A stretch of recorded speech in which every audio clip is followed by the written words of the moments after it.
So how do you set the right goals? Okay, let's dive in. The absolute key with setting the right goals is breaking them down and making them small enough to just stretch, but absolutely achievable. So any goal that you set for yourself, you want to ask yourself the question, do I feel 90% certain I can achieve this goal? 90% because there's always a chance that life will get in the way and we won't achieve our goals. So we're never going to say 100%. That's perfectionism, doesn't exist. But 90% means that we're pretty sure that with a bit of effort, we can achieve this goal. So a really great way to look at it is for any goal that you set to break it down into 6 actionable steps, because we have 2 different types of goals. We have outcome goals and we have behavioral goals. So the outcome goal could be, I want to lose 20 pounds. Okay, that's a great goal, but it's the outcome of what you want. It doesn't actually give you any instruction on how to lose 20 pounds. So what we'd want to do is create 6 actionable behavior goals in order to get that outcome. So that could be, I will start eating fruit and vegetables with all meals. I will ensure I have protein with all meals. I will switch 1 calorie containing drink for water. I will increase my steps by 1,000 per day.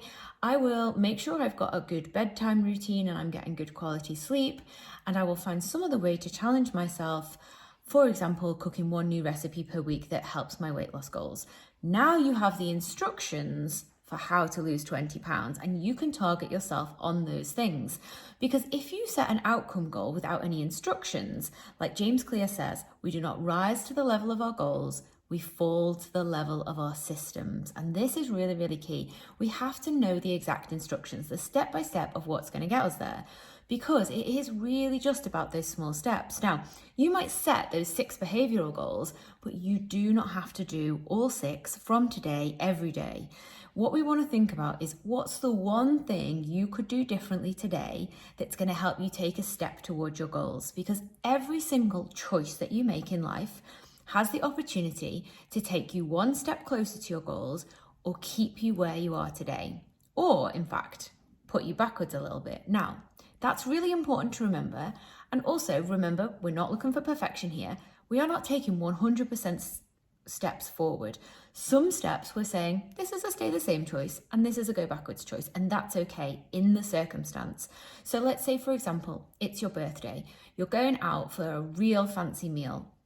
You're not going to count calories or only eat the vegetables and the protein or, limit yourself in some other way. You're going to say, this is a high calorie, really indulgent, celebratory meal. Yes, it's a step backwards from my goal, but actually all my other meals have been steps forward this week. So you're tipping the balance in favor of stepping forward. And it's always about that balance, making sure that more of our choices are stepping forward than staying the same or stepping backwards. So let's make sure that the changes that we're setting for ourselves, the behavioral goals that are leading to the outcome that we want, are 90% achievable.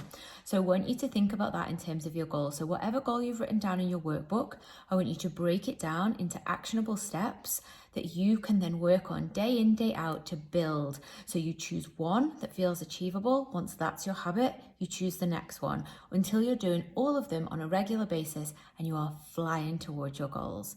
But we're not finished there.